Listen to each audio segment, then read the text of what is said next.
Ayah, hakikat doa itu apa ya? Hakikat doa. Mm-mm. Doa ya. Doa itu dari Allah, kembali kepada Allah. Jadi kata kuncinya ya. Ini kalau hakikat, kajian hakikat ya, beda dengan syariat ya. Kalau hakikat doa dari segi hakikat itu ya, di doa itu dia berasal dari Allah itu sendiri dan akan kembali kepada Allah itu. Kan konsep kan tiada yang ada kecuali di Allah kan. Nah, nggak boleh terlibat apapun selain Allah itu. Paham nggak? Wow. Nah, kalau kan ada orang mengatakan kan, bagaimana aku harus berdoa, ya Allah, sedangkan keadaanku tidaklah samar bagimu, kata dia kan. Bagaimana pula aku tidak akan berdoa, sedangkan engkaulah yang memerintahkan kan. Jadi doa itu bisa dibagi lah ya, ada pembagian doa itu. Nah, arti hakikat dari doa itu sendiri itu berkehendak, kan memohon, meminta, berarti kan berkehendak, ya? Iya. Siapa yang berkehendak? Allah. Kan kita konsepnya tadi tiada yang ada kecuali di Allah kan. Yang berkehendak itu dia, Iya. ya? Berkehendak siapa dia? Kepada dirinya.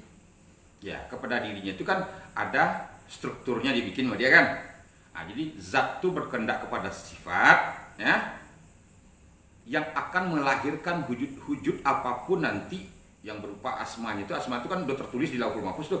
Semua apapun wajah takdir nanti, ya, yang sudah dibikinnya skenarionya, dijatuhkannya ke afal nih, ke perbuatan perkataan nih, ya, kan itu tuh. Jadi dia berkehendak ke sifat itu, paham nggak? Nah, kata-kata berkehendak ini dia bisa bolak-balik tuh. Bisa dari zat ke sifat, bisa dari sifat ke zat. Kan berkehendak zat ke sifat, berkehendak sifat ke zat, karena dia semua. Paham nggak? Nanti nggak maksudnya? Contohnya gimana? Kata-kata berkehendak, zat berkehendak kepada sifat. Nah, sifat nih juga bermohon kan, berminta, kan iya, berdoa tuh, paham. berkehendak juga dia ke zat itu. Iya. Nah, kalau seandainya zat dia berkehendak kepada sifat, ya, itu sesukanya, Iya. ya, sekehendaknya, dia mutlak, nggak perlu ada sebab atau karena dia. Paham nggak? Dia tunggal, dia esa, Iya. ahad, zat itu. Ya, sifat pun nanti hak ahad diri dia juga, asma juga diri dia juga, afal diri juga. Kita ingin merunut nih, ya, dalam tangga belajar namanya ini kan, untuk mendekatkan paham.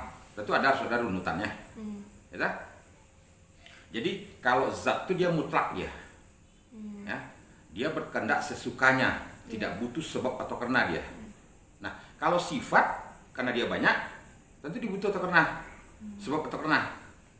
Misalnya berkehendak zat itu ke kuadrat, daya upaya tuh. Nah, dari duduk kita berdiri kan, dari berdiri kita jalan, dari berjalan nanti baru kita mendapatkan wajah takdir di situ nanti. Benar. Nah, apapun aktivitas kita sehari-hari kan tuh menemukan wajah takdir tuh. Nah, berkehendak zat itu kepada kuadrat kalau dalam bentuk gerak. Berkehendak zat itu kepada mulut misalnya. Nah, mulut berkata kan. Berkehendak zat itu kepada ilmu, bertambah pengetahuan kita kan. Langsung dimasukin hati kita, bentuk intuisi, ilham, hidayah, segala macam kan. Nah, itu zat yang berkehendak ke sifat. Nah, kalau sifat ini kan dia berkehendak kepada zat itu. Misalnya kita lagi malas-malas nih kan. Nah, berkehendak sifat ini supaya dia berjalan untuk pergi kemana? Iya. Ya, untuk bergerak dia, nggak mau dia tidur-tiduran lagi nih. Saya mau berjalan nih. Kan berkehendak gitu. Nah, bertemu dia kan, karena zat dan sifat itu kan dia nggak berpisah dia satu dia. Nah, dia saling ini dia situ kan. Nah, maka berjalan lah dia kan, jadi malas dia. Nah, Jadi kata-kata doa itu atau berkehendak itu pekerjaan zat dan sifat sebetulnya. Nah, kalau asma ma'afal nggak bisa. Paham nggak? Ya, bukti dari doa itu atau berkehendak itu ke asma dan ke sifat. Asma itu kan semua yang udah dikonsep Tuhan di Lauhul Mahfuz. Sedangkan sifat af'al ini perilaku kita, tempat wujudnya kuasa kehendak Tuhan itu. Kehendak Tuhan tuh wujud dia ke perilaku kita kan. Nah, ini tempat wujud. Bagaimana tempat wujudnya harus berdoa? Nah, itu katakan kan, di satu sisi kita bagaimana kita harus berdoa kepada Tuhan itu, padahal tidaklah samar bagi Tuhan itu keadaan kita kan. Di satu sisi kita bagaimana tidak berdoa sedangkan Dia memerintahkan. Nah, berarti posisi doa itu bukan di mulut, bukan di af'al, jadi hati. Paham nggak? Nah, doa itu bisa dibagi dua, ya, dibagi dua doa itu. Satu, doa-doa orang dalam pencarian, masih dalam berjalan, dia belum paham marifat nih, belum sampai ke marifatullah dia, ya.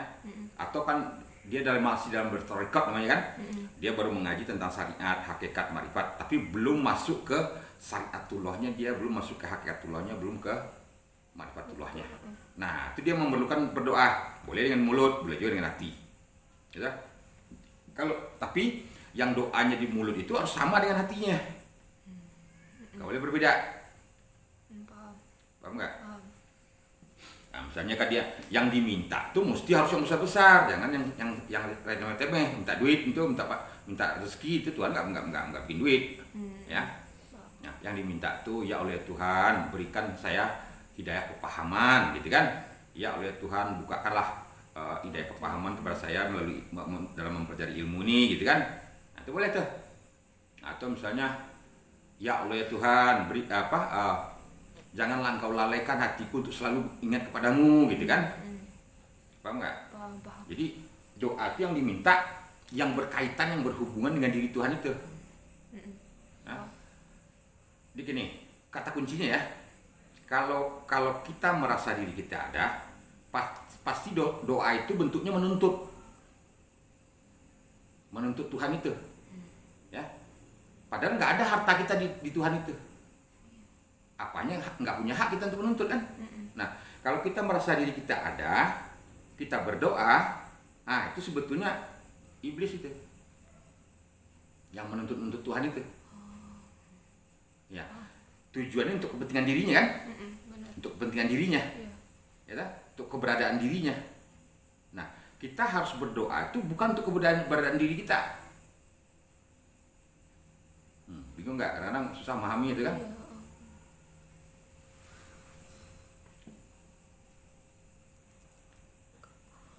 Jadi kalau kita bermohon, ya, meminta kepada Tuhan itu, ini dalam tangga belajar tadi ya, yang pertama dulu nih, yang dalam kita masih dalam belajar, ya, yang diminta itu kepada Tuhan tuh hidayah kepahaman untuk mengenali dirinya itu.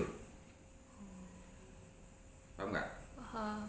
Nah, diminta kepada Tuhan itu supaya kita jangan dilalaikan hati kita tuh untuk supaya ingat selalu pada Dia. Itu kan doa tuh. Paham nggak? Iya, paham. Soalnya yang paling terbesar itu, doa yang paling kan mintalah kepada Tuhan itu. Posisikan Tuhan tuh luar biasa maha besar kan? Gak ada sangat agung, sangat besar gitu kan? Nah, kalau kita minta yang kecil-kecil, bisa kan?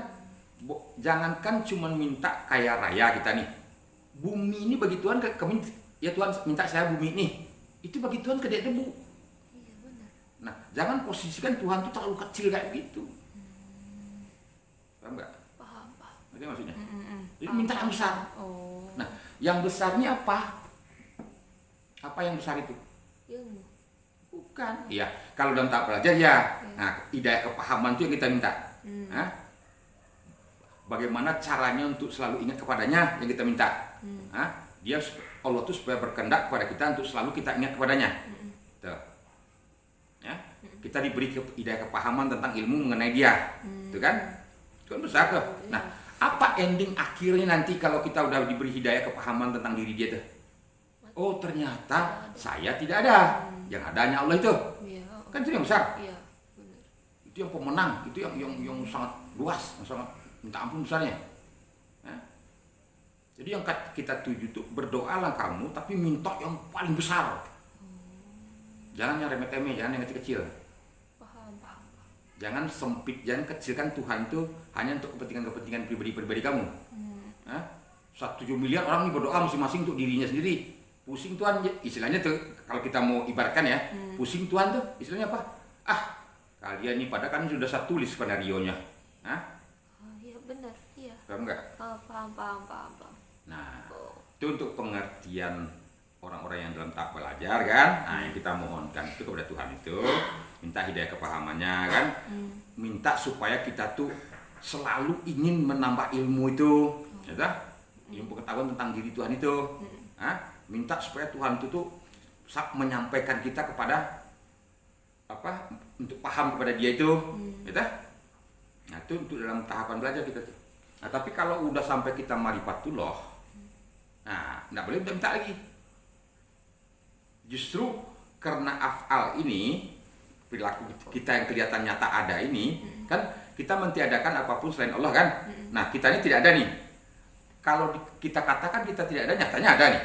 Nah, nyatanya kita ada ini tempat wujud, tempat Tuhan menghujudkan kuasa kehendaknya. Iya. Nah, berarti kabul tidak kabulnya doa Tuhan tuh kepada af'al ini. Iya benar. Paham nggak? Paham.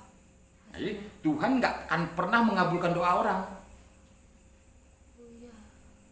Paham nggak? Paham. Nah, kalau tadi yang disebutkan Tuhan mengabulkan, kita memohon-mohon dalam tahap belajar tadi. Kita berdoa, ya Allah Tuhan beri saya kan hidayah kepahaman. Nanti ada caranya, tata caranya ditunjukkan Tuhan kan. Belajarlah engkau dari ilmu sekali lahat. Hadisnya diturunkan kan. Tidak berubah nasib suatu kaum jika bukan dirinya, kaum itu sendiri yang berubahnya. Jadi prasarana yang ada pada diri dari yang meliputi diri kita, yang meliputi jasad kita yang berupa hayat basar sama kodrat dari mukalam tadi, itu dipergunakan untuk menyerap ilmu Tuhan itu, mempelajari ilmunya itu. Makanya kan itu kan beri hamba hidayah kepahaman. Dari apa? Tentu dari pengetahuan untuk bisa memahami Tuhan tuh. Nah, kita minta hidayah kepahaman tapi nyari ilmu nggak mau. Iya. Mana dapat dia? Iya benar. Nggak bakalan kabul doa itu kan. Nah, kabulnya doa permintaan kita tadi itu supaya kita bisa mengenali Dia itu, supaya kita diingatkan selalu untuk mengingat Dia itu, tentu dengan harus belajar. Ya, karena melalui itu Tuhan memberi jalan. Iya benar. Ya, tidak berubah nasib suatu kaum jika bukan dirinya sendiri yang berubah, bukan kaum itu sendiri merubahnya kan. Nah, caranya dengan menuntut ilmu kan. Nah, utamanya menuntut ilmu tauhid itu. Paham nggak? Nah, baru bisa kabul doa. Nah, kalau kita masuk ke marifatullahnya nih, tuh kan zat yang berkehendak sifat nih, gitu? Nah, untuk apa zat ini berkehendak kepada sifat? Untuk menghujudkan skenario-nya tadi yang asma-asma tadi tuh, yang sudah tertulisnya di Lauhul Mahfuz, ke af'al nih. Nah, terjadi di af'al nih, ya. Kabul nggak kabulnya doa itu tergantung af'al kita yang menerima. Satu contoh.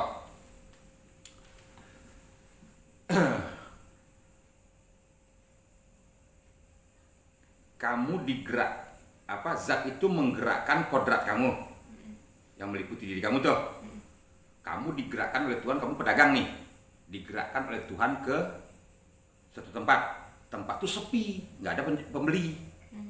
Nah, pergilah kamu situ, diam kamu situ kan.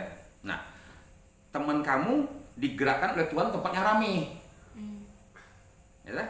Nah, dari pagi tuh sampai sore hari pulang nih. Nah, ketemu kalian nih. Gimana daganganmu? Aduh, kayak kata yang ini tadi nih. Kata yang satu ini nih kan. Kalau yang satu itu tuh nggak laku, yang satu ini habis semua. Bertemu mereka, ditanya, kamu gimana? Dagangan kamu habis semua kan? Saya tahu tempatnya alhamdulillah ramai gitu kan. Nah, yang ini mengatakan saya nggak laku satu pun, saya tempat yang sepi tadi. Iya. Nah, coba kita lihat kalau orang yang di jalan digerakkan, kan yang menggerakkan dia ke tempat yang sepi tadi kan Tuhan. Iya. Kan zat itu yang menggerakkan kodratnya. Ya dah? Pergi dia ke situ. Nah, sebetulnya dia harus terima itu. Iya. Ya Allah, di hatinya tuh, ya Allah ya Tuhan, Engkau gerakkan saya ke sini tadi, ke tempat yang sepi ini, untuk menjemput wajah takdir berupa dagangan saya tidak laku sama sekali. Saya ikhlas yang menerimanya ya Allah. Apapun yang Engkau, wajah takdir yang Engkau jatuhkan kepadaku, hamba ikhlas ya Allah. Nah, tapi kalau dia mengeluh, ngapain ke sini tadi? Ngapain saya ke sini tadi? Kok nggak bisa tempat yang ramai tadi tuh? Oh iya. Nah, gitu? Kecewa. Nah, itu yang disebut yang kalau dia berkata yang seperti yang awal tadi yang dia mengatakan itu kehendak kuasa Tuhan yang menggerakkan di situ, itu qabul doa namanya itu. Nah, apabila dia mengeluh, kenapa saya nggak tempat yang ramai tadi nih, alasannya, nah itu doa nggak qabul namanya itu. Nah, tujuan orang untuk supaya terkabul doa itu kan untuk mendapatkan nikmat. Nikmat kan? Kalau misalnya katakanlah kamu dapat dagang kamu tuh laris manis terjual semua, dapat untung besar kamu. Untung besar tuh kalau nggak dikasih nikmat sama Tuhan, duit banyak nih. Iya. Ini katakanlah lakunya dagangnya cuma laku dapat untung cuma 15.000, 20.000 karena tempat yang sepi. Nah kalau ini dapat 1 juta karena dagang tempat yang ramai, ya kan dapat banyak tuh. Tapi dia nggak diberi nikmat oleh Tuhan. Karena merasa, oh ini atas usaha saya pintar, saya hebat nih, saya cari tempat yang ramai gitu kan. Saya jalan pikiran saya ini semacam kan, diaku-aku tuh karena dia, bukan karena takdir Tuhan itu yang menggerakkan dia ke tempat yang ramai itu, ya dapat 1 juta nih. Bisa saja kecopetan duitnya kan? Iya benar. Bukan nikmat dia dapat, sakit hatinya kan? Capek-capek kerja sehari gak dapat apa-apa, malah copet orang dibanding orang gitu kan? Atau uangnya itu dikasih ke anak-anaknya cuma main game. Iya, habis. Kayak nih yang satu nih, main game kan, nggak yang bermanfaat. Beli kotak, atau lagi apa lagi? Pokoknya mubazir aja tuh duit yang banyak itu. Iya, paham. Padahal tujuannya kita mendapat rezeki tadi kan untuk nikmat. Iya. Atau tiba-tiba dia pulang dari situ sakit dia. Iya. Habis dagang dapat 1 juta nih, berobatnya habis 2 juta. Iya. Paham nggak? Paham. Jadi yang disebut qabul doa itu kita menerima semua wajah takdir Tuhan itu. Jadi afaal itu tempat qabulnya doa. Paham. Nah, ngerti nggak? Paham. Karena zat yang menggerakkan sifat, yang untuk mewujudkan wajah takdir skenarionya apapun yang sudah ditulisnya ke afaal kita, ke perbuatan kita.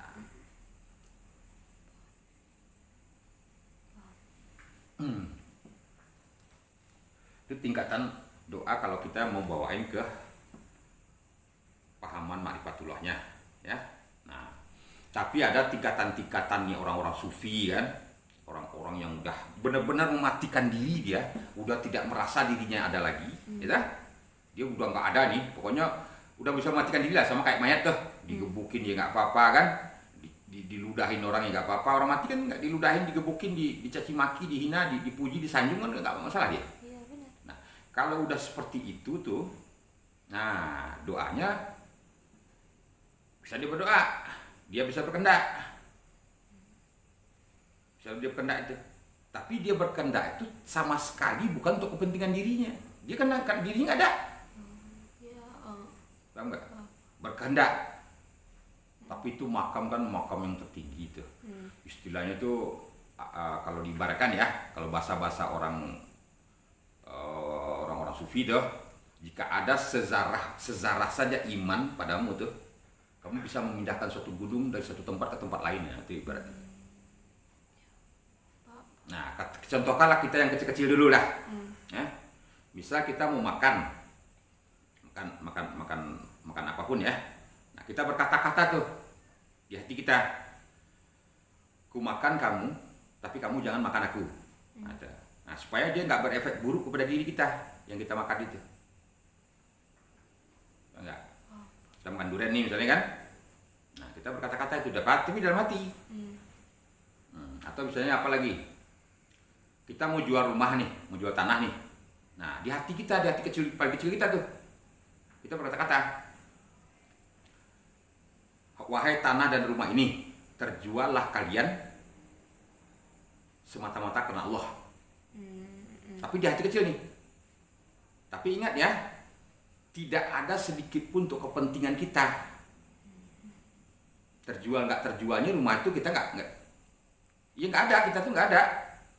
Tapi agak susah untuk dipahami orang ya. Nanti lama-lama kalau kamu udah apalah, udah banyak memahami ilmu itu, paham nanti cara menggunakannya ya. Bagaimana cara kita berkehendak itu. Istilahnya kehendak kita di hati itu, kehendak sifat itu ya terhadap wujud afalnya nanti itu. Enggak. Seperti cerita dulu tuh Sungai Nil tuh ya. Di kerajaan satu khalifah apalah dulu saya lupa ya. Itu Sungai Nil itu selalu minta tumbal kalau udah kering airnya. Jadi kalau kering airnya, orang-orang zaman dulu tuh kan, itu dicari anak-anak perawan atau penjaga, disembelih dulu dia, dipotong lehernya, itu disajikan dikasih sajen Sungai Nil itu kan, nah baru dia banjir. Nah pas di suatu kekhalifahan apa dulu tuh ya, dia tulisan di kertas. Wahai Sungai Nil, jika kamu mengalirkan air karena butuh tombal, saya nggak butuh aliranmu. Nah, tapi kalau engkau mengalir karena Allah, mengalirlah engkau. Akhirnya mengalir itu. Tapi bukan untuk kepentingan dirinya ya. Ya Allah, tambah panjangkan umurku, ya Allah, banyakkan rezekiku, kan untuk kepentingan diri kita deh. Berarti ada diri kita kan? Kita ada Tuhan. Iya, benar. Sampai berbusa mulut kamu gak akan dengar.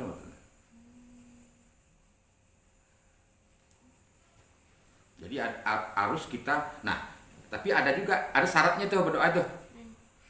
Kalau kamu berdoa di hati kamu tuh, di dalam hati itu, tidak boleh diketahui siapapun. Nggak boleh diketahui.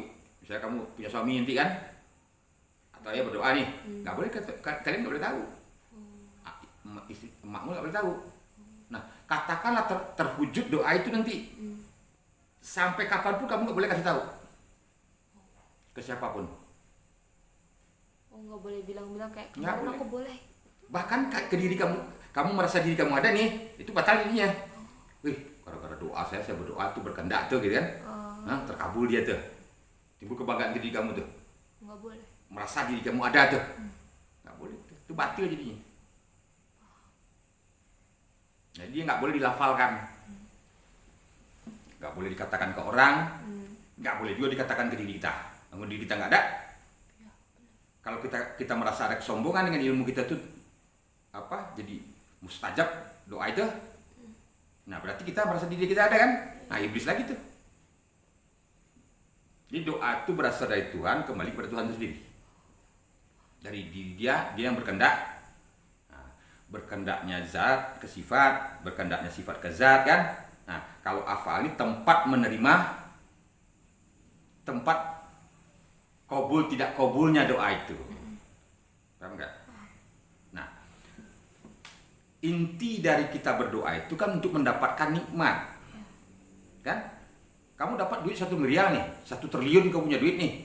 Tapi kamu stroke, lumpuh. Apa nikmatnya? Nggak ada. Nah, yang tujuan kan untuk nikmat.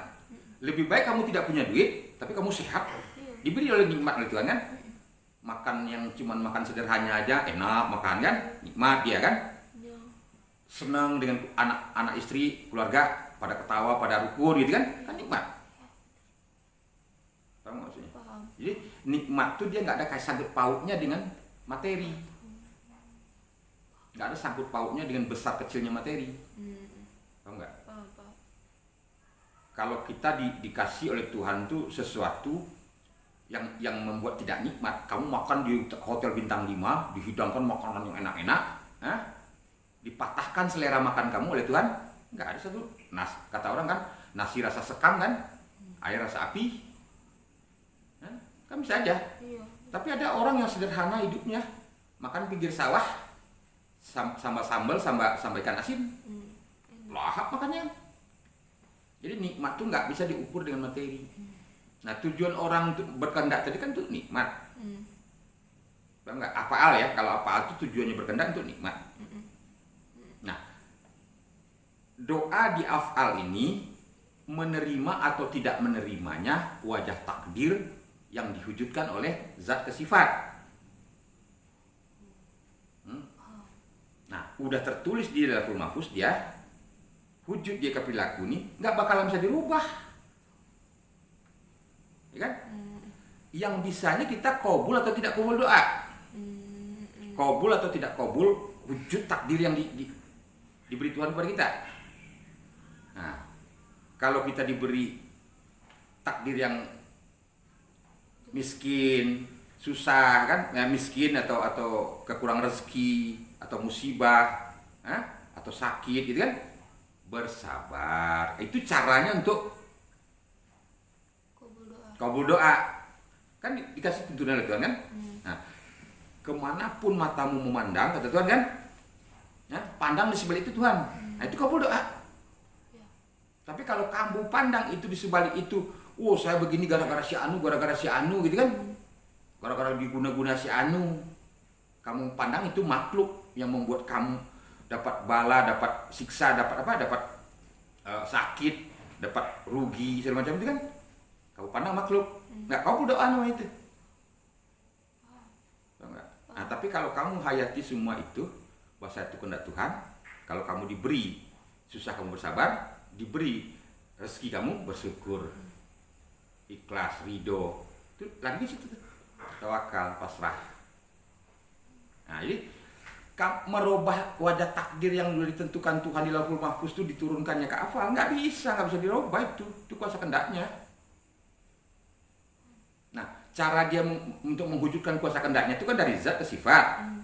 Nah, dari sifat itu nanti apa yang skenario itu diwujudkannya ke perbuatan perilaku kita nih. Nah, perilaku kita itu wujud perilaku afal Tuhan itu sendiri yang mengkabulkan atau tidak mengkabulkannya. Nah, kan dari Tuhan, kembali ke Tuhan. Jadi doa itu tidak berasal dari Tuhan atau Tuhan itu yang berkehendak. Nah, akan kembali lagi kepada dia kan. Nah, kenapa kok ada dua tadi bisa kabul atau tidak kabul? Nah, yang tidak kabul ini berdiri di diri yang batil, merasa dirinya ada, untung rugi dia kan. Yang satu lagi merasa diri tidak ada, yang nggak ada apa-apanya. Semuanya wajah takdir Allah yang dilihatnya. Mau baik, mau buruk, mau susah, mau senang, semuanya Tuhan tuh. Saya nggak ada kali. Saya nggak mau terlibat deh. Saya pasrah aja menerima apa. Saya kayak wayang kok. Yang membuat mulut saya kata-kata dia Tuhan itu, yang membuat penglihatan saya melihat Tuhan itu, yang membuat saya bisa bergerak Tuhan itu, yang membuat saya hidup Tuhan itu, zat itu kan, yang membuat saya mendengar zat itu, yang membuat saya mempunyai pengetahuan zat itu, kan semua dia. Saya nggak ada. Jadi kalau kita berdiri di diri yang hak itu yang kabul doa. Kalau kita berdiri di diri yang iblis ini, yang diri batal, yang merasa diri kita ada, nah itu nggak kabul doa namanya. Ya, cuma dua itu aja sebetulnya. Kalau apapun yang kita mau bicarakan nih, yang konsep sabar, konsep syukur, konsep doa, konsep taubat, konsep apapun lah, sebetulnya yang dua ini aja. Satu diri merasa diri ada, satu kita merasa diri kita nggak ada. Mentiadakan apapun selain Allah, yang satu lagi merasa dirinya ada.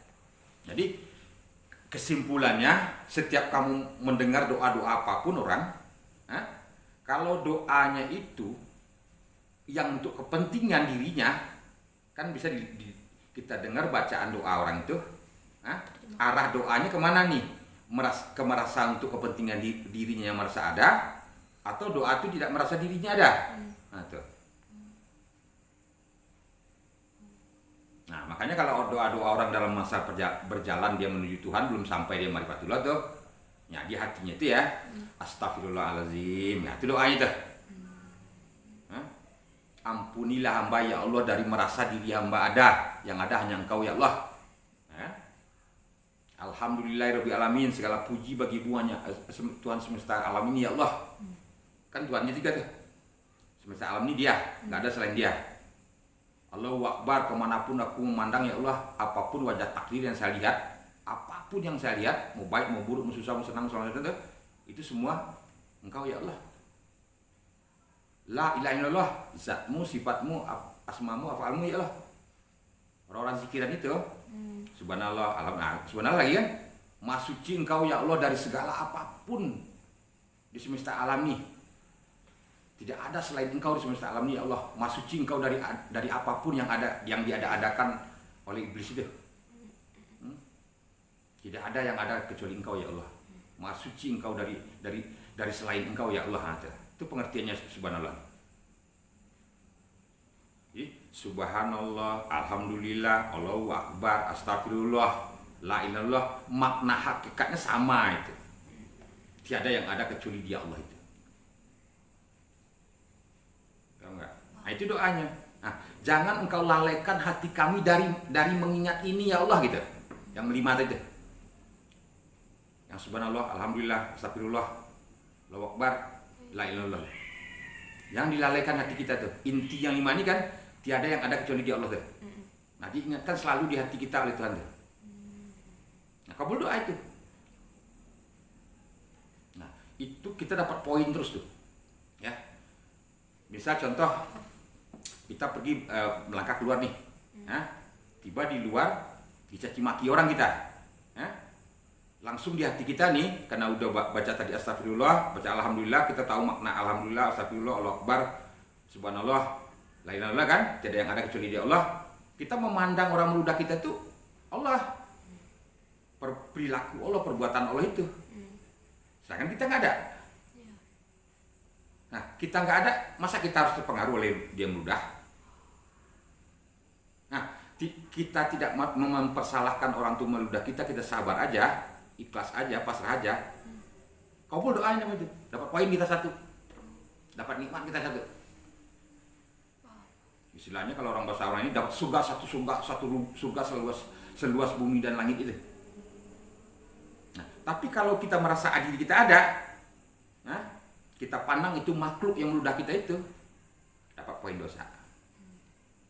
Nah, dia orang-orang yang berkehendak di hatinya, bisa yang saya sebut tadi ya, jika punya setetes iman saja seseorang itu, diberi setetes iman oleh Tuhan, dia bisa memindahkan satu gunung di satu tempat ke tempat lainnya, itu karena banyak poinnya itu. Setiap wajah takdir yang dilihatnya itu, apapun yang dilihatnya itu, nah selalu dipandangnya itu kehendak kuasa Allah itu. Dia nggak merasa dirinya ada. Kan karena kita keki marah segala macam itu kan karena merasa diri kita ada. Atau diberi orang memuji-muji kita jadi sombong kan? Itu karena merasa diri kita ada. Kalau orang memuji kita nih, alhamdulillahirobbilalamin, ingat selalu segala puji hanya buat Allah semesta alam, bukan kita. Kita nggak layak dipuji. Tapi nggak usah, jangan puji saya ya, puji aja Allah, nggak usah ngomong itu ke orang, itu di hati kita. Nah, dicaci maki orang juga gitu. Nah, doa itu kan saling berbalas dia. Ada yang berkehendak, ada yang mengabulkan kehendak. Nah, kalau iblis, ya, orang baik dibalas salah, dibalas jahat. Itu iblis tuh. Orang baik dibalas jahat. Itu perilaku iblis deh. Kalau perilaku malaikat, orang baik dibalas baik, orang jahat dibalas jahat. Itu iblis, itu malaikat tuh. Jadi malaikat itu seimbang dia. Orang jahat dibalas jahat, orang baik dibalas baik. Itu malaikat tuh. Kalau ada karakter itu di kita tuh malaikat kita. Tapi kalau orang baik kamu balas buruk, setan kamu. Paham nggak? Nah, kalau hakikatnya Allah yang berkehendak, mau jahat mau baik pun orang pasti dibalas baik. Itu kalau karakternya Allah tuh. Nah, berarti kita itu mendapatkan sesuatu yang tidak nikmat karena kita berkehendak. Orang baik kita jahati, dapat tidak nikmat jadinya. Tapi kalau orang baik kita yang tadi itu, orang mau jahat mau baik, orang kita tetap baik ke dia,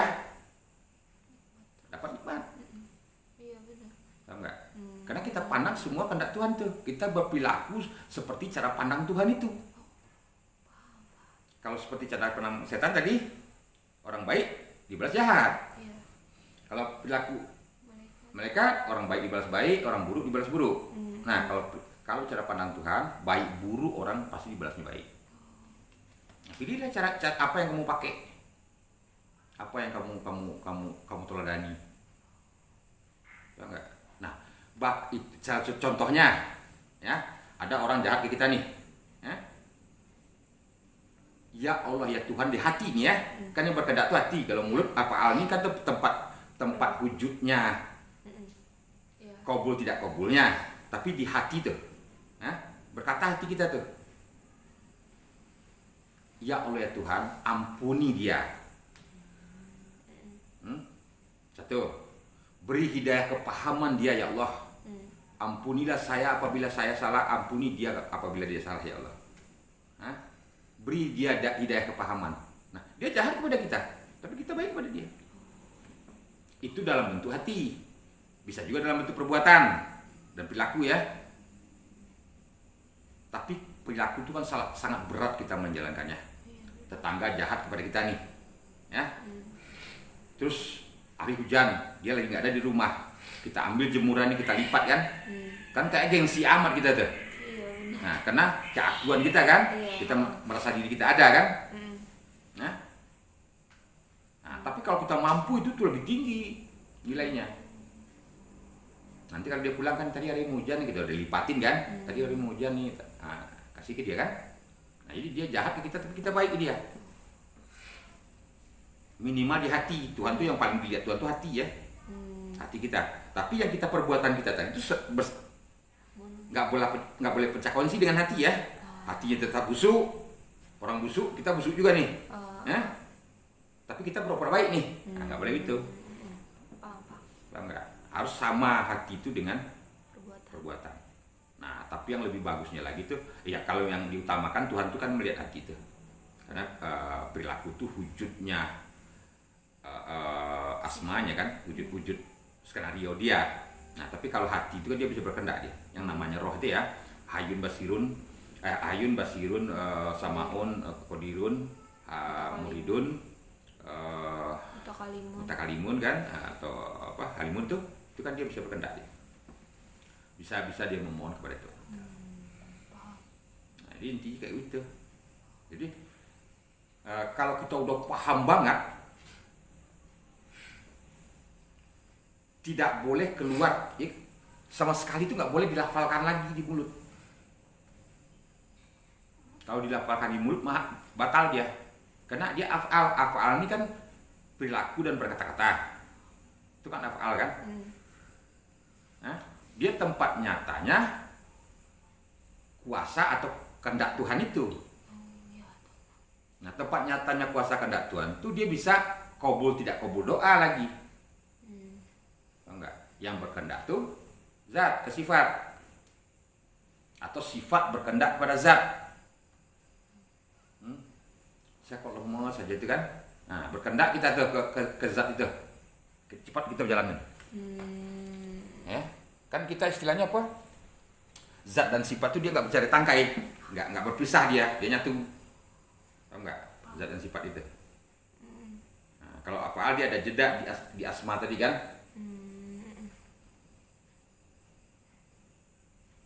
Nah, cuma harus kita pahami banget. Ini yang zat, ini yang sifat, ini asma, ini afal. Asma itu kan semua rentetan skenario Tuhan, itu kan semua kumpulan kalimat dah. Kumpulan skenario apapun yang mau diwujudkan Tuhan itu. Wajah takdir apapun yang diwujudkan Tuhan tuh.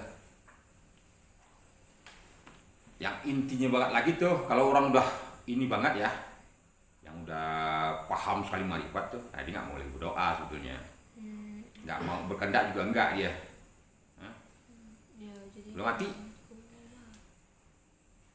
Kalau orang mati, apalagi berkehendak kan?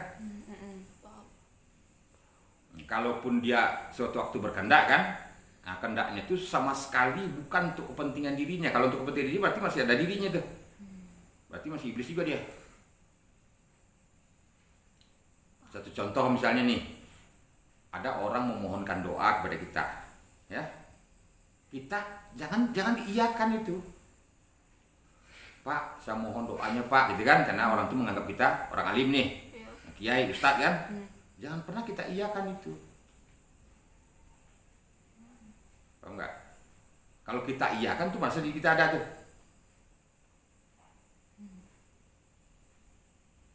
Kita ajak aja dia ngomong tuh, pokoknya jangan sampai mulut kita mengatakan ya kita insya Allah saya doain nanti, jangan coba. Nah, tadi dia memohon minta tolong apa? Jadi saya lagi ada kesulitan nih Pak, rumah tangga saya begini begitu kan. Nah, di hati kita tuh, ya oleh Tuhan beri hidayah kepahaman dia. Ya Allah beri keselamatan atas dia, segala macam di hati kita kan. Tapi kita jangan pernah ngomong ke dia. Biasa kita yang ikut mendoakan dia, pernah mendoakan dia. Nah, itu rahasia itu. Hanya Allah dan sifatnya yang tahu, zat dan sifatnya yang tahu. Apalagi nggak boleh tahu gitu. Orang-orang lain nggak boleh tahu, bahkan anak istrinya sendiri nggak boleh tahu. Nah, kalau ada di Al-Quran itu orang berdoa para nabi berdoa kan, itu mengajarkan cara doa, bukan berdoa sebetulnya. Mengajarkan cara berdoa. Nah, tapi penempatannya kan harus tahu kita. Soalnya isi Al-Quran itu, seluruh isi Al-Quran itu ya, Allah bercerita tentang zatnya, Allah bercerita tentang sifatnya, Allah bercerita tentang asmanya, Allah bercerita tentang af'alnya nih, wujud af'alnya. Itu isinya Al-Quran itu semua. Jadi nggak boleh ada terlibat diri kita. Paham nggak? Jangan pernah merasa ada diri kita tuh, kita libatkan merasa diri kita ada tuh, seakan-akan Al-Quran itu untuk diri kita. Nah, tuh kacau nanti. Jadi ada yang cara pandang kan. Nah, cara pandang tuh maksudnya tuh wadah besarnya kita memahami secara luas hakikat makna alam semesta beserta isinya ini. Dari cara pandang itu yang kita ambil. Nah, bahwa sebetulnya Allah tuh bercerita tentang dirinya sendiri di Al-Quran itu, tentang zatnya, tentang sifat. Kalau dia bercerita tentang Al-Kisah tuh, nah dia menceritakan wujud af'alnya, wujud perilaku itu, bagaimana para nabi itu berperilaku yang sesuai dengan keterangan Tuhan itu memberi keterangan, ini zat saya, ini sifat saya, ini asma saya, ini af'alni. Nah, af'alnya yang dilakukan para nabi itu dia selalu kabul. Dia kabulkan doa. Kehendak saya itu dikabul bagi dia. Mau dihina, mau caci maki, mau dapat susah, mau dapat senang, mau dapat apapun, dia selalu dia memandang aku di sebalik segala sesuatu itu. Nah, itu kabul doa namanya itu. Dan Tuhan menerangkan tentang bagaimana struktur dirinya dalam Al-Quran itu. Paham nggak? Itulah doa. Kesimpulan doa itu. Doa itu berasal dari Tuhan dan kembali ke Tuhan itu. Nah, di waktu kita mengucapkan Astaghfirullahalazim di hati itu kan, ampunilah hamba ya Allah dari merasa diri hamba ada, yang ada hanya Engkau ya Allah. Kan itu yang kita minta ampuni. Kita minta ampun itu kita harus paham taubat kan. Taubat itu mengembalikan hak kepada hak. Kita nggak mau berdiri diri yang batil kan itu. Nah, sedangkan diri hak ini tiada yang ada kecuali di Allah. Kan itu maksud kita minta ampun itu. Di hati itu. Kita mengakui tiada yang ada kecuali di Allah itu. Kita minta ampun karena selama ini kita merasa diri kita ada. Itu udah doa itu. Udah sama artinya doa itu. Kabul dia di hati itu. Astagfirullahaladzim, auzubillahi minasyaitonirrajim. Misalnya kan, termasuk auzubillahi minasyaitonirrajim, kita berlindung daripada setan yang menggoda kita itu untuk merasa diri kita ada. Allahu Akbar, kemanapun kita memandang, tidak terpandang selain Tuhan itu, gitu kan? Kan dia semua kan? Jadi Al-Quran itu menceritakan tentang diri dia semua. Kan banyak kata-kata tuh, ingatlah aku sebanyak-banyaknya kan? Nah, itu ingat aku sebanyak-banyaknya itu dalam hati kita. Roh yang bisa mengingat Allah itu. Mulut, perilaku ini nggak bisa. Mulut ini nggak bisa mengingat Allah itu. Mulut paling pembohong, paling berdusta. Kalau misalnya ada orang yang doa tapi pakai mulut sampai dia nangis-nangis, itu gimana? Ya itu tadi pendusta. Oh. Jadi orang yang nggak pernah mempelajari ilmu tauhid, ya tauhid zat sifat apa al asma ini, dia berdoa itu di diri yang batil. Iblis itu dia minta-minta untuk dirinya, untuk merasa dirinya ada, untuk kepentingan dirinya. Jadi ada diri dia, ada diri Tuhan. Jadi dia menuntut kepada Tuhan itu. Katanya dia punya hak, entah kapan pula dia punya banda itu punya. Katanya Allah tuh kakeknya apa mbahnya atau siapanya yang dituntut dia minta. Emang kamu punya hak ke Tuhan itu minta? Ada harta kamu di situ? Enggak lah. Nah, iblis itu begitu. Merasa dirinya ada. Nah, dia nuntut haknya. Padahal haknya yang mana yang dituntutnya?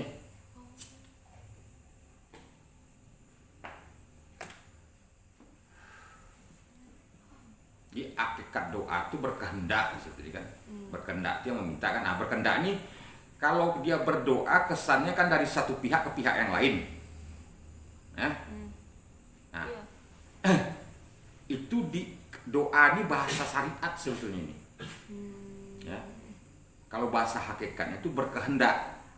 Nggak ada di sifat tuh doa kan? Ada nggak di sifat doa? Enggak lah. Hayun, basirun, samaun, qadirun, mutakalimun, halimun kan? Apa? Qadirun kan nggak ada doaun gitu kan nggak ada. Iya. Yang adanya cuman qadirun kan? Muridun berkehendak kan?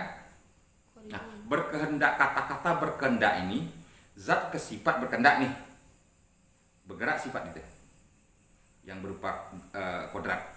Nah, kalau kodrat itu berkehendak ke zat kan bisa juga. Nah, kata-katanya bukan berkehendak. Dia berkehendak itu bisa bolak-balik dia.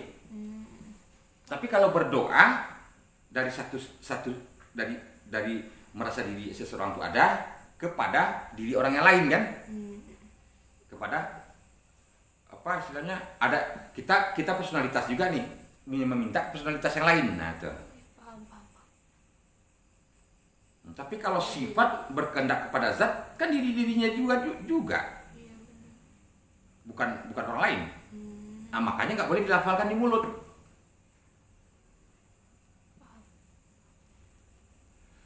Lafal mulut itu kan ada berwujud barangnya nih.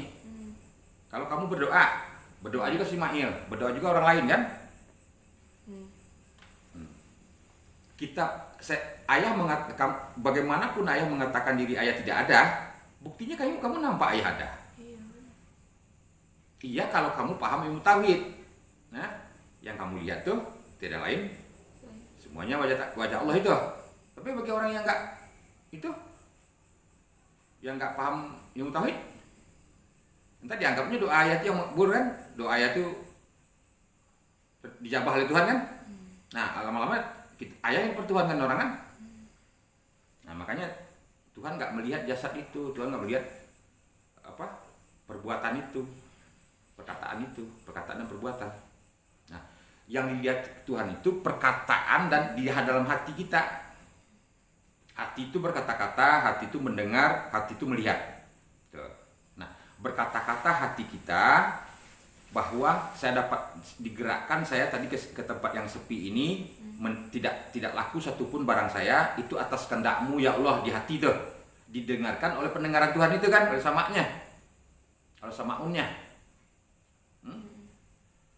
Disaksikan oleh matanya tadi, penglihatannya, masa dagangannya nggak laku.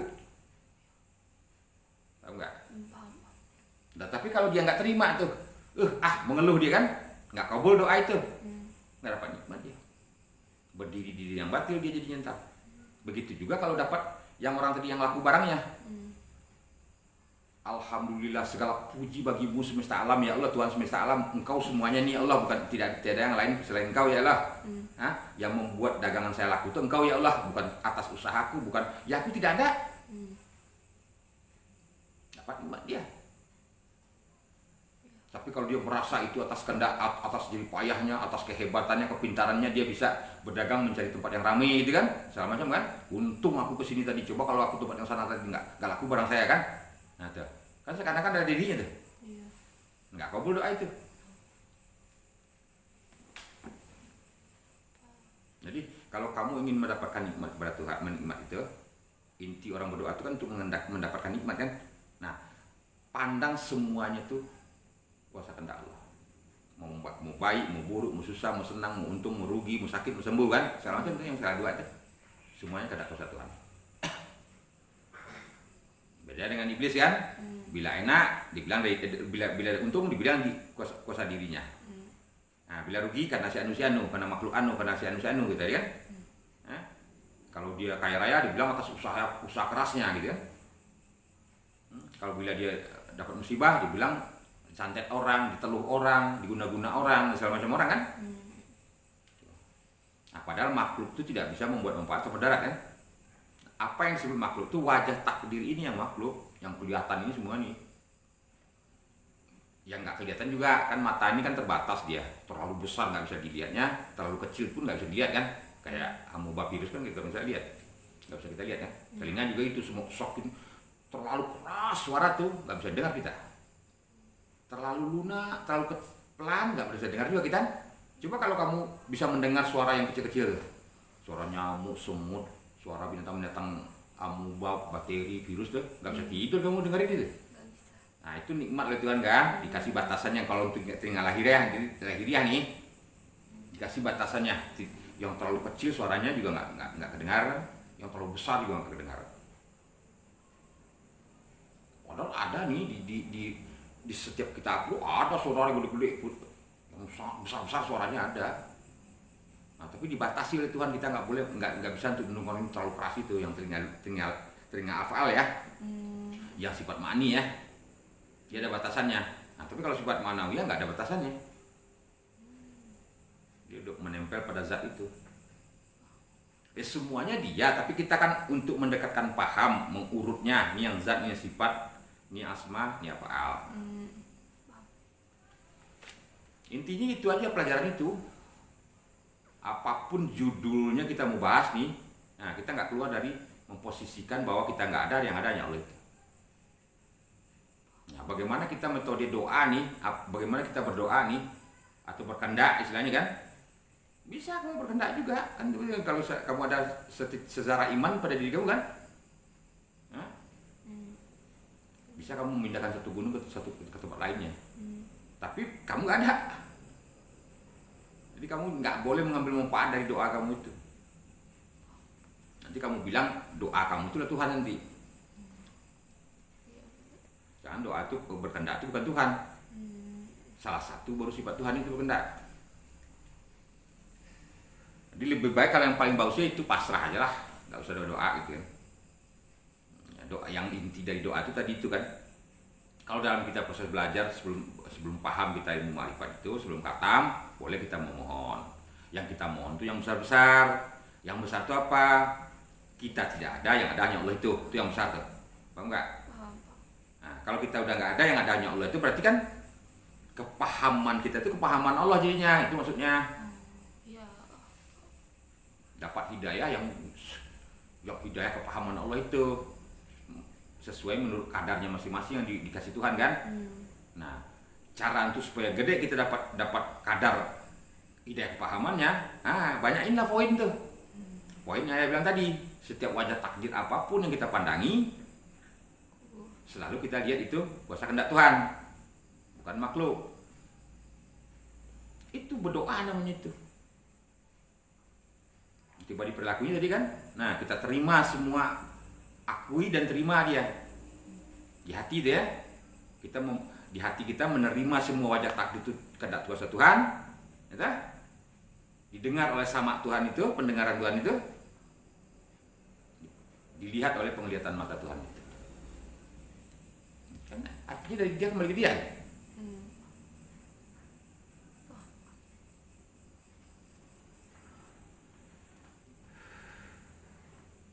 Cuma kayak gini deh. Contoh ya, bahasa makhluk itu tidak bisa memberi manfaat atau mudarat ya.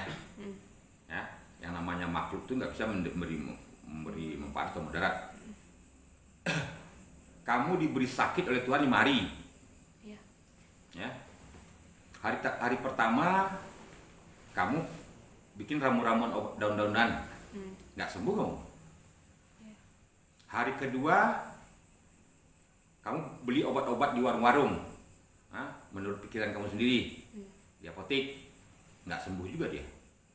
Hari ketiga kamu ke dokter, nah, dikasih obat-obat generik, agak lumayan rasanya sedikit, tapi nggak sembuh juga. Hari ketiga keempatnya kamu pergi ke dokter, kasih obat-obat paten, nah, baru agak merasa mending kamu tuh, ya. Nah, hari kelimanya kamu pergi ke Ningsih yang di Jawa Timur tuh, tahu nggak si Ningsih tuh? Itu yang pengobatan alternatif tuh. Oh, tahu ya. Nah, itu kan? Tahu kan obat alternatif tuh? Yang katanya dia orang tusuk gitu kan, baca-baca jampi segala macam kan, orang sembuh kata dia kan? Hah? Iya, tahu. Ini si Tinampi siapa namanya itu? Ya, pokoknya. Nah, sembuh kamu. Iya. Apakah karena kamu sembuh tadi itu karena obat-obat itu? Apa karena kamu sembuh masih ningsi itu? Enggak. Karena jatah kamu sakitnya udah habis. Kan 5 hari kata Tuhan tadi. Iya, benar. Iya. Oh, paham. Nah, bisa kan ambil pelajaran di situ kan? Nah, kenapa kok jatuh ke siningsi itu baru kita sembuh? Kenapa dia obat-obat tidak? Karena diningsinya hari kelima. Kita dulu, bukan itu. Ya, apa? Itu iya juga, itu udah pasti itu ya. Iya. Karena udah hari kelima itu kita udah wajib sembuh kata Tuhan kan. Nah, udah berhenti dia sakitnya tuh. Nah, Allah itu yang mengangkat, dia yang menjatuhkan, dia yang menyempitkan, dia yang melapangkan rezeki siapapun. Nah, kebetulan Siningsih itu dia lagi dapat jatah, dilapangkan rezekinya oleh Tuhan. Nah, kabul tidak kabul tergantung dia. Hidayah kepahaman yang diberi Tuhan kepada dia. Kalau dia anggap itu, wah saya hebat, saya ilmu saya tinggi nih, saya dukun sakti misalnya kan, wah atas ini saya gitu kan. Nah, iblis gitu. Tapi kalau dia aku itu semua kehendak kuasa Tuhan, nah ya dapat keberkahan dia. Jadi Tuhan lagi melapangkan rezekinya dia. Bisa saja dilapangkan rezekinya di obat-obat dia yang di warung. Bisa saja di dokter. Nah, bisa di mana aja kalau Tuhan mendaki. Kalau Tuhan ingin melapangkan rezeki seseorang atau siapapun ya, wajah apa mana yang mau dilapangkannya. Tapi letaknya kan bukan di rezeki itu. Bagaimana rezeki itu kita akui dari Tuhan atau bukan dari Tuhan, atau dari kuasa kehendak kita. Nah, itu. Di situ nikmatnya letaknya. Di situ letaknya kita tuh kabul tidak kabul doanya. Kalau kita itu akui itu semua kehendak Tuhan, dapat nikmat. Kalau tidak kita akui itu kehendak Tuhan, kita anggap itu atas usaha kita, dapat ketidaknikmatan. Ada aja lah balan gitu. Kumpul udah sampai 10 miliar duit kita kan, tiba-tiba kebakaran, tiba-tiba kita ditipu orang, segala macam lah. Habis dengan seketika kan. Kalau Tuhan mau ngabisin lagi, dia melapangkan, dia menyempitkan. Nah, tapi kalau dia mencari rezeki itu dengan cara yang tadi selalu disyukuri, itu semua dipandangnya kehendak Tuhan itu, walaupun pelan naik terus dia, nggak pernah habis hidupnya tuh, nggak pernah susah dia, nggak pernah dihabiskan oleh Tuhan seketika. Nah, di lapangan tadi nih, kalau pas di lapangan tuh kita melihat itu kuasa kehendak Tuhan, langgeng dia. Tapi kalau kita lihat itu ke atas usaha jerih payah kita, seketika nanti bisa dimusnahin oleh Tuhan semua. Harta korun dia kan dibalikin deh, korun-korunnya langsung mati juga.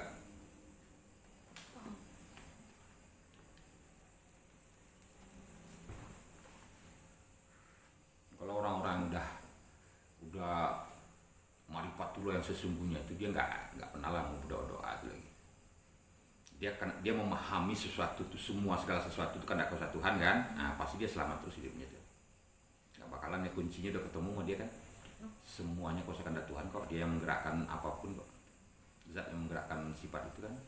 Sifat itu yang menghujudkan semua asmanya yang wujud nanti ke perilaku ini.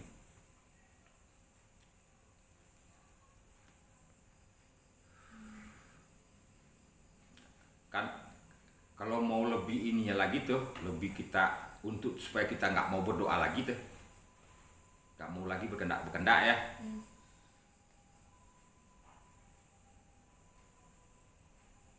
Ini Allah tuh bercermin. wujud bayangan Allah yang dalam cermin itu, nah ini disebut Nur Muhammad ini. Ya. Allah yang bercermin ini yang Allah nih. Nah, dia nggak boleh ditambah kata-kata di depannya, nggak boleh ditambah akhiran kata-kata Allah, ya Allah aja. Nah, kalau yang Nur Muhammad ini yang wajah Tuhan yang dicermin ini, itu yang disebut Nur Muhammad. Ah, ini yang zat sifat asma af'al nih. Tahu nggak?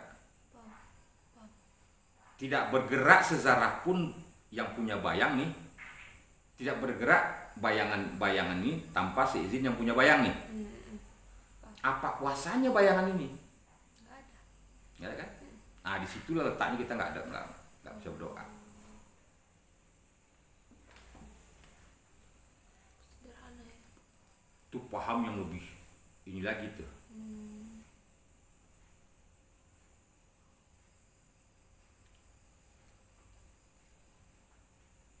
Jadi sebetulnya kita setiap hari itu kita menjalankan jalan yang lurus itu sebetulnya. Kan tunjuki aku jalan yang lurus kan? Jalan yang lurus itu yang kita pelajari, itu yang kita jalani. Lurus menurut siapa? Lurus kehendak kuasa kehendak Tuhan itu, bukan lurus yang menurut kita. Dikasihnya kamu sakit, ya sakit. Dikasihnya kamu sembuh, ya sembuh. Dikasihnya kamu untung, ya untung. Dikasihnya rugi, ya rugi. Nah, yang disebut pasrah itu kamu menerima semua, ikhlas menerima semua itu, sabar menerima semua itu, syukur menerima semua itu. Tidak dengan kata-kata harus iya. Paham nggak? Kalau udah tuh, nah udah tuh. Iblis harus iya. Terpaksa ataupun Tidak. ikhlas. Walaupun terpaksa. Nggak bisa, mau nggak terpaksa kalau kamu bilang juga tetap aja yang berlaku kehendak Tuhan, nggak akan berlaku kehendakmu. Kan lebih bagus ikhlas, dapat poin. Iya benar. Daripada nggak ikhlas dapat minus. Dia jalan yang lurus, yang dimaksud jalan yang lurus tuh jalan yang dikehendaki Tuhan, bukan jalan yang dikehendaki kita makhluk ini. Jadi apapun wajah takdir yang jatuh pada kita nih, mau jadi orang apapun kita, mau baik, mau buruk, mau susah, mau senang, mau kaya, miskin, itu terus terima. Akui itu dari Tuhan itu. Gak bisa milih.